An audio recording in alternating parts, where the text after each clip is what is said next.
High hello Telangana రాష్ట్ర ప్రజలందరికీ నమస్తే, గుడ్ మార్నింగ్, శుభోదయం. ఈ రోజు మన ప్రజా ఎన్కౌంటర్ ప్రజా వాయిస్ తెలుగు దినపత్రికలోని మెయిన్ పేజ్ ఎడిషన్ వార్తా విశేషాలు ఎట్లా ఉన్నాయో చూద్దాం. సో దయచేసి అందరూ వీడియోని లైక్ చేసి సోషల్ మీడియా గ్రూప్స్ లో షేర్ చేయవలసిందిగా కోరుతాను. వార్తా వివరాలకు వెళ్దాం. ఓ ముష్కలు రారా, ఆ మదమెక్కిన మతోన్మాదులారా, ఖురాన్ను అపదిష్ట పాలు చేస్తే ఆ నరవేదం చేసిన పాకిస్తాన్ చెంచల్లారా, భిన్నత్వంలో ఏకత్వంలా జీవించే నా దేశంలో మత విద్వేషాలను రెచ్చగొట్టకండి. మత చందహాసుల్లారా, ఆ హిందువా ఆ ముస్లింవా అని అడిగి తెలుసుకొని మినీ స్విస్ లో హిందువుల ప్రాణాలు తీసిన ది రెసిస్టెన్స్ ఫ్రంట్ గుంట నక్కల్లారా, దేశ నాయకులారా, ఉగ్రవాదం మతోన్మాదంపై ఉక్కుపాదం మోపండి. పెహల్గావ్ బాధితుల అర్థనాదాలకు కారకులైన ముష్కరులను అంతమొందించి శత్రు దేశం జిహాదీలు మరోసారి దాడి చేయాలంటే జంకెలు చేస్తారా, లేక ఆ కొవ్వొత్తులు వెలిగించి శ్రద్ధాంజలి ఘటించి చేతులు దులుపుకుంటారో వేచి చూడాల్సిందే అన్నట్టు మనం ఇక్కడ చూస్తాను. ఏదైతే మనకు అక్కడ కాశ్మీర్ లో జరిగినటువంటి దాడులకు అనుసరిస్తూ మనం ఇక్కడ మెసేజ్ ఇవ్వడం జరిగింది మనకి రమేష్ గాండ్లా అన్నగారు. సో ఏదైతే ఉందో మరలా ముష్కరులు మన మీద అటాక్ చేయాలంటే వాళ్ళకి వణుకు పుట్టాలి. సో ఈనాడు ఆ విధమైనటువంటి దుశ్చర్యలకు పాల్పడి ఎంతో మంది అమాయకుల ప్రాణాలు తీసినారు కాబట్టి చాలా బాధాకరం. కాబట్టి ఈనాడు భారతదేశ వ్యాప్తంగా ర్యాలీలు, క్యాండిల్ ర్యాలీలు కానీ వాళ్ళకందరికీ సంఘీభావం ప్రకటిస్తూ ఉన్నారు. కాబట్టి ఖచ్చితంగా వాళ్ళ ఆత్మలు శాంతించాలి. ఈనాడు భారతదేశం కోసం వాళ్ళ ప్రాణాలు పోవడం జరిగింది. కాబట్టి సో ముష్కరుల దాడిలో చిన్న చిన్న పిల్లల ముందు సొంత తండ్రులను చంపుతూ ఉంటే చాలా బాధాకరం, ఊహించుకోలేనటువంటి పరిస్థితి. కాబట్టి ఖచ్చితంగా ఉగ్రవాదులకి, ఉగ్రవాద సంస్థలకి భారతదేశ ప్రభుత్వం బుద్ధి చెప్పాల్సిందిగా కోరుతున్నాం. మద్దతు ఇస్తున్న వారికి సైతం మొదలబోం. బీహార్ పర్యటనలో ప్రధాని మోడీ ఘాటు హెచ్చరిక. ఉగ్రవాది ఎక్కడ నక్కినా సరే వెతికి మరీ శిక్షిస్తామని ప్రధానమంత్రి నరేంద్ర మోడీ పునరుద్ఘాటించారు. ఉగ్రవాదులకు వారికి మద్దతు ఇస్తున్న వారికి కలలో కూడా ఊహించని విధంగా కఠిన శిక్ష విధిస్తామని, ఇది భారతీయ ఆత్మపై జరిగిన దాడి అని ప్రధాని అభివర్ణించారు. ఇందుకు వారు భారీ మూల్యం చెల్లించుకోక తప్పదు. జాతీయ పంచాయతీరాజ్ దినోత్సవ సందర్భంగా వారు భారీ మూల్యం చెల్లించుకోక తప్పదని హెచ్చరించారు. తొలుత తన ప్రసంగం ఆరంభంలో పహల్గావ్ మృతులకు ప్రధాని నివాళులు అర్పించారు.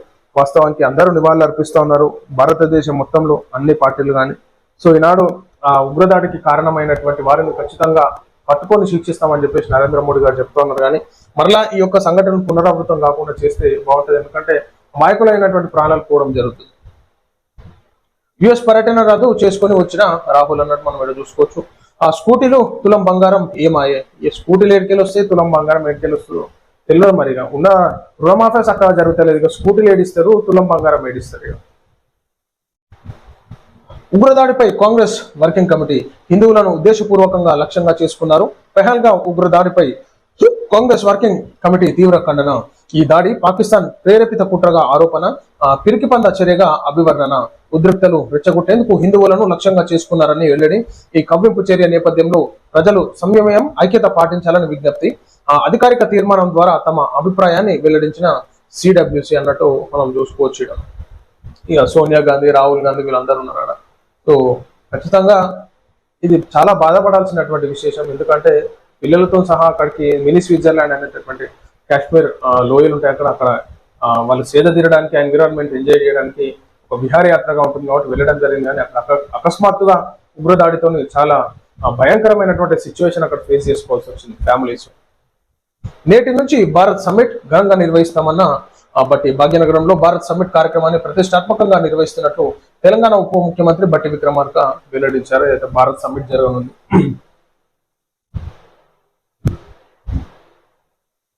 స్కూటీలు తులం బంగారం ఏమని చెప్పేసి మన కవితకు అడుగుతుంది. ఆ కవితక్క ఇక మరి మీరు వచ్చినాకనే ఇవ్వాలి, ఈ కాంగ్రెస్ ప్రభుత్వంతో అయ్యేటట్లేదు కానీ మీరు వచ్చినాక ఇచ్చేసే తులం బంగారము. ఆ కళ్యాణ లక్ష్మికి ఏమన్నా ఇంత కొద్ది గొప్ప ఆసర వేసేసి పావపరకు ఎక్కువ వేసేసి మీరన్నీ ఇరిగా 5 కోట్లు డిమాండ్ చేసినట్టు నిరూపిస్తే దేనికైనా సిద్ధం. నిరాధారమైన ఆరోపణ అయితే రాజీనామాకు సిద్ధమా? జుక్కల్ ఎమ్మెల్యేకు ప్రజావాయిస్ సీఈఓ మేనం శ్యామ్ సవాల్. జుక్కల్ ఎమ్మెల్యే గారు మీరు ఏమనుకుంటున్నారో అర్థమైతలేదు కానీ ఈనాడు ఇది కాలిపి కేసు పెట్టుకొని మీ పరమే మీరు తీసుకుంటున్నారు. ఈనాడు ఒక జర్నలిస్ట్ పొజిషన్ లో ఉన్నటువంటి వ్యక్తిని, తెలంగాణ రాష్ట్రంలో సమస్యలపైన పోరాడేటటువంటి జర్నలిస్టులని ఈనాడు కేసులు పెట్టడం. మనం మెజిస్ట్రేట్ దగ్గర పోతే ఆ ఫైల్ చూసి ఇది ఏం కేసు, ఎందుకు పెట్టిరు ఈయన మీద, అనుచిత వ్యాఖ్యలు ఏం చేసిండు, ఆ ఎబ్స్కాండింగ్ అని చెప్పేసి పెట్టినారు. సో మా దగ్గర కూడా అన్ని ప్రూఫ్లు ఉన్నాయి. మీరు సీసీ కెమెరాల ఆన్ రికార్డ్ గా జర్నలిస్ట్ షామని తీసుకుపోయినారు, కానీ మీరు అబ్స్కాండింగ్ అని పెట్టినారు. సో పోలీస్ వాళ్ళకి కూడా కొంచెం ఆలోచించాలి. ఈనాడు ఖద్దర్ చొక్కకి బానిసలుగా ఉద్యోగం చేయడం కాదు, ఖద్దర్ చొక్క దగ్గర పనిచేస్తలేరు, మీరు ప్రజల గురించి పనిచేస్తున్నారు. కాబట్టి ఈనాడు జుక్కల్ ఎమ్మెల్యే గారు మీ పరువు మీరు తీసుకుంటారు. మీరు చేసినటువంటి కార్యక్రమాల్లో అవినీతి కార్యక్రమాలు ఉన్నాయి, అవన్నీ మేము బయట పెడతాము. మీరు ఏమో అనుకుంటున్నారు, ఏం మొగుల మీద లూసిపడలే జుక్కల్ ఎమ్మెల్యే గారు. మీరు ప్రజలు ఓట్లేస్తే ప్రజాక్షేత్రం ద్వారా మీరు గద్దె మీద కూర్చున్నారు. మాలాంటి జర్నలిస్టులు రిపోర్టర్లను కవరేజ్ చేసి ప్రజలకు చూపించడం వల్ల మీరు గద్దె మీద కూర్చున్నారు తప్పే మీరేం మొగుల మీదకి లూసిపడలే ఇంద్రలోకంకి వెళ్ళి. ఇట్లా అనవసరమైనటువంటి కేసులు పెట్టడం ఎందుకండి?